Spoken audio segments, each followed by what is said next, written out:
அனைவருக்கும் இனிய சிவன் வணக்கம். முன்கதை சுருக்கம். பொருள் ஈட்டுவதற்காக மதுரை நகருக்கு கண்ணையுடன் வருகிறான் கோவலன்.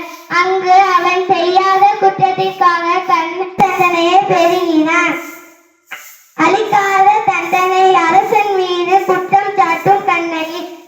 கால் சிலம்பை கொண்டுதான் கணவன் கல்வன் அல்லான் என்பதை உணர்த்துகிறார். அரசனுக்கும் கண்ணகிக்கும் நடக்கும் உரையாடலை இங்கு நாடகமாக நடைபெற போகிறது. ஒரு பெண் அழுத கண்களோடு தலைவிரித்த கோலத்தோடு நிற்கிறார்.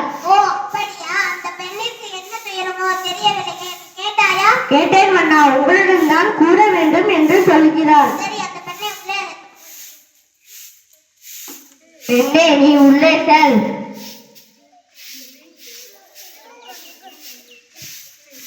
இளவோடி போன்ற பெண்ணே, நீ